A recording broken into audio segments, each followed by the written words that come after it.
कौतिक झाले दरबाराचे, खान निघाला मोठ्या गुरमीत. त्यात गोड दळ पायदळा, पद फाटलाई बक्कळा. अंगी दहा हातीचं बळ, पाहणार कापे चंचळ. वाटेत भेटेल त्याला चिडील, त्याचीच खानाची सेना निघाली. गावं लुटली, देवळं उद्ध्वस्त केली, आया बहिणींची अब्रू लुटली.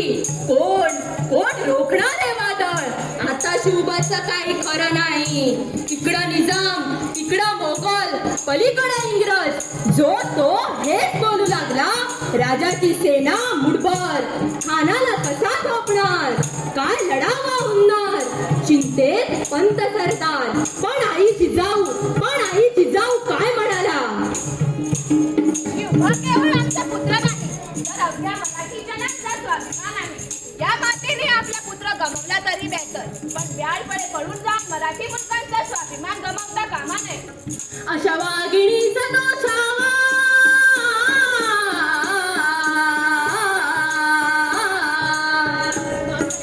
आपला पुत्र आणि मराठी मुलकाचा स्वाभिमान विजयीला लावूनच परत येईल. अशा वाघिणीचा तो छावा, गनिमाल कसा ठेचावा.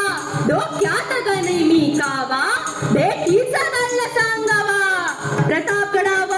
प्रतापगडावर आमने सामने बेटीचा सांगावा. खानानं हसत हसत कबूल केला. झाले. त्यांचे वडील शहाजीराजे भोसले निजामशहाच्या दरबारात होते. त्यामुळे शिवरायांची संपूर्ण जबाबदारी त्यांची आई जिजाबाई यांनी सांभाळली. लहानपणी जिजाबाई यांनी शिवरायांना सुसंस्काराचं बाळकडू पाजलं, तर गुरु दादाजी कोंडदेव यांनी शिवबाला युद्धकलेत पारंगत केले. त्यांच्या कर्तृत्वाला वाव मिळावा यासाठी शहाजीराजांनी त्यांचे पुणे स्थलांतर केले. अधिराज्य करणारा राजा म्हणजे ज्याचं नाव भारताच्या इतिहासामध्ये सुवर्णाक्षरांनी लिहिलं गेलं, ते म्हणजे श्रीमंत योगी हिंदवी स्वराज्य संस्थापक, ज्यांचं नाव घेताना छाती अभिमानाने फुगते आणि आदरानं मस्तक झुकते, ते म्हणजे श्रीमंत योगी छत्रपती शिवाजी महाराज. आज 19 फेब्रुवारी तारखेप्रमाणे आज शिवनेरी किल्ल्यावर बाळ शिवरायाचा जन्म झाला होता.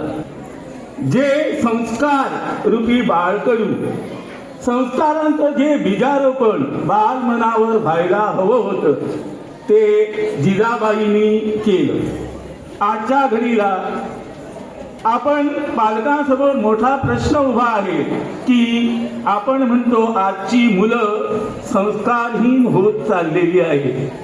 यासाठी आजच्या मातांना मी विनंती करतो की जिजाबाईचं अनुकरण करा, ज्यामुळे तुमची मुलं सुद्धा संस्कारक्षम होऊन कर्तव्य दक्ष होती. दुसरी गोष्ट मला इथे सांगावीशी वाटते, ती म्हणजे संस्कार हे कुठून विकत घेता येत नाही, तर संस्कार आपल्या कुटुंबाकडून मिळतात आणि त्याचबरोबर पुस्तकी ज्ञानातून मिळतात.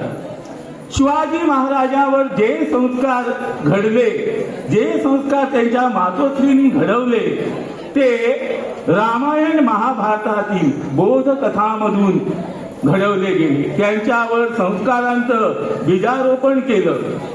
ते कुठून विकत घेतले नव्हते, तर ते रामायण महाभारतातील ज्या बोधकथा आहे, आदर्श कथा आहे, त्यांचं वाचन श्रवण केल्यामुळे शिवाजी महाराजावर हे उदात्त संस्कार झाले. तर आजच्या घडीला मी विद्यार्थी मित्रांना, पालकांना सांगू इच्छितो की आजकाल वाचन संस्कृती लोप पावत चाललेली आहे. वाचन संस्कृतीचा ऱ्हास होताना दिसत आहे. तर हे न करता मुलांनी चांगली चांगली पुस्तके वाचावी, चांगल्या चांगल्या कथा वाचाव्यात आणि त्यातून चांगले चांगले गुण आत्मसात करावे.